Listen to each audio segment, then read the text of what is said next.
Баттардың зияны мен пайдасы. Жаңағыдай өте арзан бағадағы препараттар өте көп. Ол арзан технологиямен жасалады, және ол жерге арзан сырьолар қолданады, және ол жерде өте арзан, даже капсулалардың да составында өте арзан ингредиенттерден жасалатын нәрсе болады.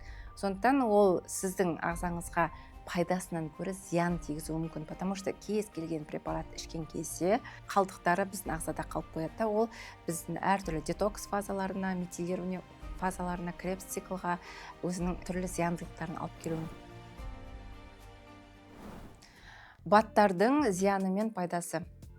Қазіргі уақытта енді маркетингтің прямо қызып тұрған кезінде, әрине кім көрінгенге қалайда ақша табудың заманда, қазір дәрігер болмасын, мүлде медицинадан хабар жоқ адамдардың өзі түрлі баттарды жасап, әйтеуір ақша болса болды деп сатып жатқан адамдардың талайын естіп жатырмыз. Сондықтан жалпы мен баттарды без берекет, ешқандай анализ тапсырмай, базовый чекаптарын білмей, тупо іше беруге өте қатты зиян, өте қатты қарсымын. Өйткені жалпы кез келген батты берген кезде оған жауапкершілік алатын бір маман сізге сіздің бүкіл анализдеріңізді талдай отырып, сіздің не только анализіңіз, сіздің өмір сүру, анамнез морби, анамнез вита дейміз, сіздің өмір сүру жағдайыңызды, сіздің әлеуметтік жағдайыңызды, сіздің жалпы режиміңізді, тамақтануыңызды, ұйқыңызды барлығын жаңағыдай бір дәрігер комплексіне қарап отырып бермейтін болса, онда просто так тупо әртүрлі рекламаның құлы болып, әртүрлі маркетингтің құлы болып алған препараттарға мен өте қатты қарсымын. Соның кесірінен бізге қазір өте көп осложнениемен, яғни лекарственный гепатиттермен пациенттер өте көп келеді. Қазір пациенттердің көпшілігінде бауырында үлкен нагрузкамен келеді. АЛТ-АСТ ферменттері, ГГТП ферменттері өте жоғары болып келеді. Қарасаң, әртүрлі фирманың дәрілерін ішкен. Оны кім тағайындады десе, мен өзім осы компанияда жұмыс жасаймын, и өз-өзіме тағайындап іштім дейтін де пациенттеріміз аз емес. Сондықтан ең грамотный решение ол любой адамның ағзасына ауыз арқылы түскен нәрсе, ол грамотный шығу керек та. Ал қалай шығу керек, ол өзінің последствиясын қалдырмау керек. Мен өзім көрінген баттарды реклама жасайтын болсам, осы кезде только сол рекламадан ақша алып, тыныш отыратын жағдайдағы адамында, бірақтан да адамдарды адастырмас үшін жалпы өзімнің инста парақшамда болсын, YouTube каналымда болсын, мүлде препараттарды көрсетпеуге тырысамын. Өйткені сізге келген препарат ол басқа біреуге келмеуі мүмкін.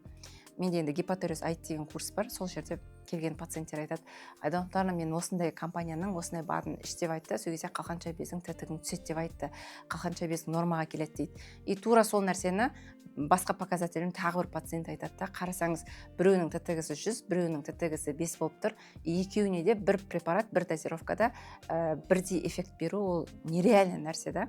Сондықтан бізге прямо көзімізді ашып ойланатын уақыт келді, және әрбір адамға медициналық жағынан базалық білім болу керек дейтін де осыдан.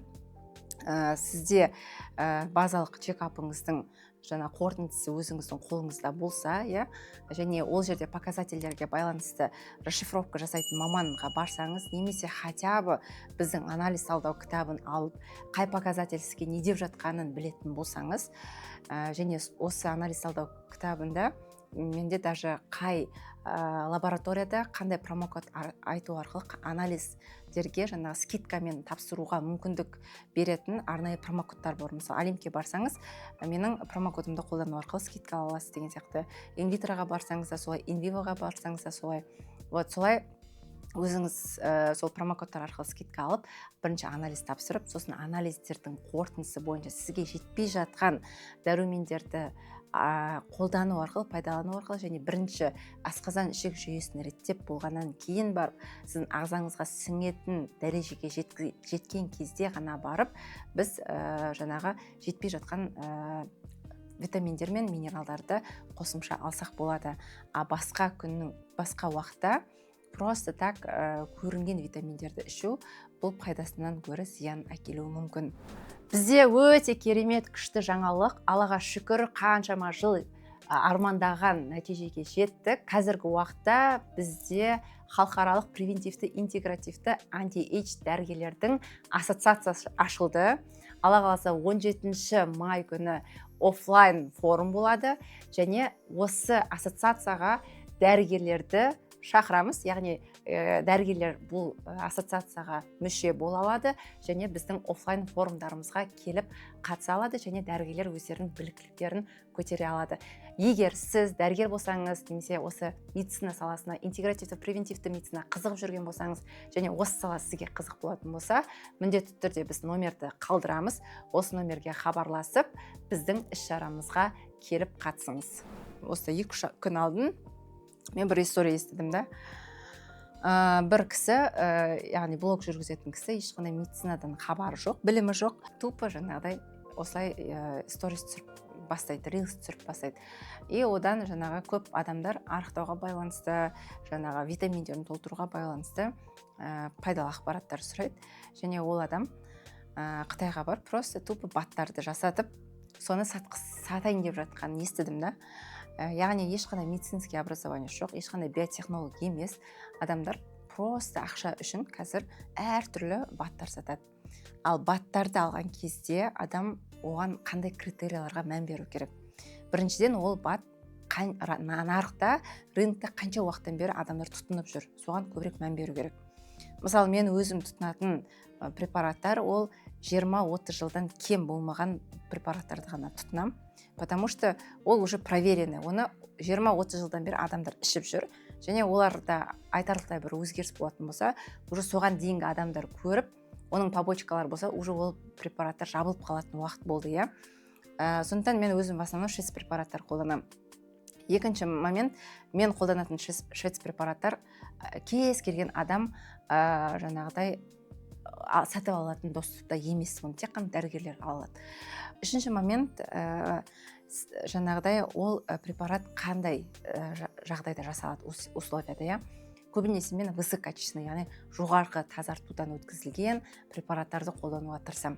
Қазіргі уақытта, мысалы, 2-ші, 3-ші, 4-ші сұрыптағы жаңағыдай өте арзан бағадағы препараттар өте көп. Әсіресе көп адамдар, мысалы, iHerb деген сайт рахат қазір қолымызда тұр, кім не қалайды, соны тупо барып заказ бере береді. И көп қарапайым халық ол жерден арзан түрін тұтынады. Сәйкесінше, мысалы, арзан тұратын препарат, ол арзан технологиямен жасалады, және ол жерге арзан сырьолар қолданады, өте арзан сырьолар қолданады, және ол жерде өте арзан, даже капсулалардың да составында өте арзан ингредиенттерден жасалатын нәрсе болады. Сондықтан ол сіздің ағзаңызға пайдасынан көрі зиян тигізуі мүмкін, потому что кез келген препарат ішкен кезде оның жаңағы қалдықтары біздің ағзада қалып қояды. Ол біздің әртүрлі детокс фазаларына, метилирование фазаларына, крепс циклға өзінің жаңағы түрлі зияндылықтарын алып келуі мүмкін. Яғни бұл жерде метаболический поломкаға келуі мүмкін гендердің. Поэтому жалпы адам өзінің аузына не салып жатқанын, және ол қандай жағдайда жасалып жатқанын түсініп барып ішу керек та, және ол қандай мақсатта ішіліп жатыр. Кейбір препараттар болады, бір-бірінің эффектісін усиливать ететін. Кейбір препараттар, наоборот, бір-бірін сіңдірмейтін препараттар болады. Және кейбір препараттар, мысалы, менде бір пациент болған, кальций, бір фирманың кальцийін іше берген. Не үшін кальцийді көп ішсеңіз десем, аяқ қойым қақсағаннан кейін 3 жыл бойы кальцийді үздіксіз іше берген. Соның арқасында оның өтінде тас, оның жаңағы почкиінде тас, оның даже маткасының тіндеріне кальцийлар жиналған аккумуляция ұшырады. Сондықтан, егер сізде, мысалы, витаминдінің нехваткасы болып тұр, бірақ сіз ұрап, қайта-қайта көп дозировкада кальций іше беретін болсаңыз, ол организмге сіңбейді, керек емес жерлерге аккумуляция ұшырап, яғни шөгіп, ол керісінше сіздің ағзаңызға зиян тигізуі мүмкін. Сол сияқты, егер биохимияны білмейсіз ба, онда препаратты вообще ішпей қойыңыз. Вот. Мен всегда пациенттерге айтамын, егер сіз өзіңіздің ағзаңыз туралы информация білмейсіз ба, базовый чекап тапсырған жоқсыз ба, дәрігеріңіз жоқ па, сізді комплексно емдейтін, онда сіздің одан лучше еш нәрсе ішпегеніңіз, чем әртүрлі нәрселер ішіп, наоборот, поломка жасап, бытшысын шығарып келгеннен гөрі.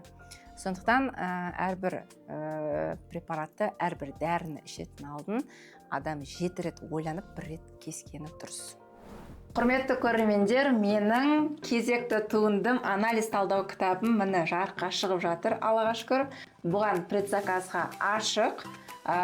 Кез келген әйелдің, кез келген дәрігердің, кез келген пациенттің үйінде болу керек кітап. Алғашқылардың бірі болып заказ бергіңіз келсе, міндетті түрде сілтемеге өтіңіз, немесе описанияға өтіп жазсаңыз болады.